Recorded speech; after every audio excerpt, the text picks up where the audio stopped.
नमस्कार दोस्तों, हमारी आज की कहानी का नाम है हार। देखो कैसा लग रहा है। विनोद ने अपनी पत्नी राधिका को सोने का हार दिखाते हुए पूछा। बहुत सुंदर लग रहा है। राधिका ने हार को अपने हाथ में लेते हुए कहा, हार काफ़ी सुंदर था। सलोनी की शादी में तुम यही पहनना। विनोद ने कहा, यह भी कोई कहने वाली बात है। अब ननद की शादी है और बड़ी भाभी होकर मैं तो ज़रूर पहनूंगी। सलोनी को दिखाऊंगी। मेरा हार देखकर वो भी खुश हो जाएगी।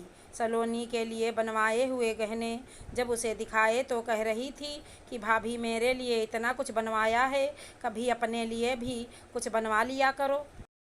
बहुत प्यार करती है ना मुझसे, मगर उसे क्या पता जब शादी होती है तो माँ बाप अपने बच्चों के लिए हर संभव कोशिश करते हैं सब कुछ देने की। अब हम बेशक भाई भाभी हैं, मगर उसे माँ जी की कमी नहीं होने देंगे। अगर आज माँ जी जिंदा होती तो कितना अच्छा रहता।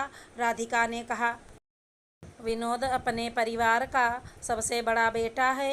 विनोद के दो भाई अनुज और उमंग तथा दो बहनें सलोनी और मीनू हैं। विनोद की मम्मी काफ़ी पहले ही इस दुनिया से चली गईं और मम्मी के जाने के बाद पापा ने बैराग अपना लिया था। घर परिवार की जिम्मेदारी विनोद पर आ गई। घर की स्थिति देख विनोद की दादी ने उसकी शादी करा दी और राधिका विनोद की अर्धांगिनी के साथ साथ बड़ी बहू बनकर इस परिवार में आई। शादी के समय राधिका और विनोद की ज़्यादा उम्र नहीं थी, मगर दोनों ने परिवार को बहुत अच्छे से संभाला। छोटे बहन भाइयों को माँ बाप जैसा प्यार दिया। कुछ साल बाद विनोद ने दोनों भाइयों के पढ़ाई करने के बाद उनको उनकी पसंद की दुकान खुलवा दी। फिर विनोद ने अच्छा रिश्ता देख अपने भाई अनुज की शादी कर दी और नैना राधिका की देवरानी बनकर इस परिवार में आई। करीब 1 साल में ही नैना ने अपनी रसोई अलग कर ली। अनुज और नैना ऊपर की मंजिल में रहते और घर के बाकी सदस्य राधिका और विनोद के साथ रहते थे। विनोद और राधिका ने सोचा कि अब भाई और उसकी पत्नी थोड़ी जिम्मेदारी बांट लेंगे, मगर अनुज और नैना का रूखा व्यवहार देख दोनों ने अपने मन को कैसे भी समझा लिया, जबकि अनुज विनोद से सिर्फ 3 साल ही छोटा है। 5 साल बाद अब बहन सलोनी की शादी है।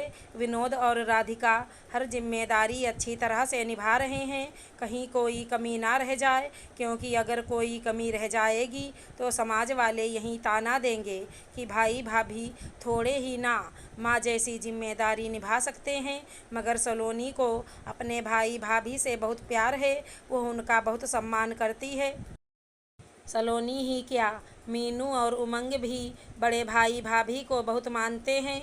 विनोद ने पहली बार अपनी पत्नी के लिए कोई गहना बनवाया है, क्योंकि अपने बहन भाइयों और अपने बच्चों की जिम्मेदारी में वो अपनी पत्नी के लिए कुछ खास नहीं कर पाया, मगर आज उसने बड़े प्यार से वो सोने का हार लाकर राधिका को दिया। अगले दिन घर में सुबह हल्दी थी और शाम को महिला संगीत था।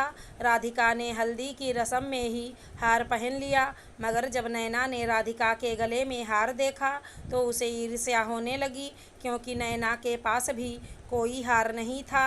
दोनों पति पत्नी के अलग रहने के बावजूद ना तो वे दोनों कोई बचत कर पाते थे और ना ही घर में कोई योगदान करते थे।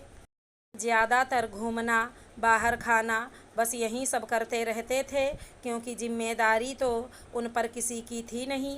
नैना ने सुबह से ही मुंह फुला लिया। कोई भी उससे कुछ पूछता या कहता तो वो या तो चिल्ला चिल्ला कर जवाब देती या फिर रोने लगती। खानदान की चाची सास, बहुएं और ननदें आई हुई थी। एक चाची सास ने नैना से पूछा, क्यों रो रही है? ननद की शादी है, ठीक है, मगर विदाई में तो अभी समय है। नैना पहले तो चुप हो गई, मगर ना जाने क्या सोच कर बोल पड़ी, अरे हमें क्या पड़ी है, हम थोड़े ही ना भाभी हैं। भाभी तो सिर्फ बड़ी भाभी हैं। हार पहनकर सुबह से घूम रही हैं और ये भी न देखा कि देवरानी नंगे गले घूम रही है, कहते हुए ज़ोर ज़ोर से रोने लगी। यह देख चाची सास ने कहा, कहाँ नंगे गले घूम रही हो, गले में जंजीर पहने तो हो तुम, हार पहनना है तो अपने पति से कहो कि हार बनवा दें। अरे हमारी बड़ी भाभी जैसी किस्मत कहाँ कि हमारे पति हार बनवा दें।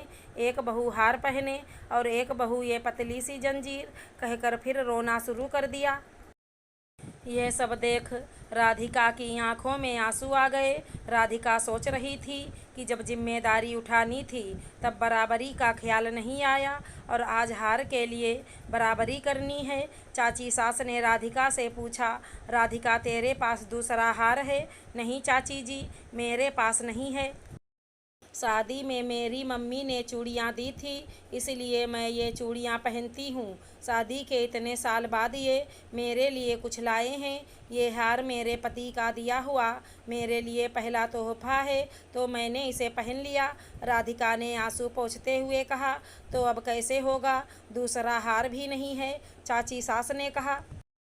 तब राधिका ने कहा, कोई बात नहीं चाची जी, उसे मैं हार पहने हुए अच्छी नहीं लग रही, क्योंकि वो हार नहीं पहने हैं, तो मैं हार उतार देती हूँ और ये हार शादी में नैना ही पहनेगी, लेकिन उसके बाद इसे वापस देना होगा, क्योंकि मेरे पति ने मुझे पहली बार कुछ दिया तो मैं इसे बांट तो सकती हूँ, मगर सदा के लिए नहीं दे सकती।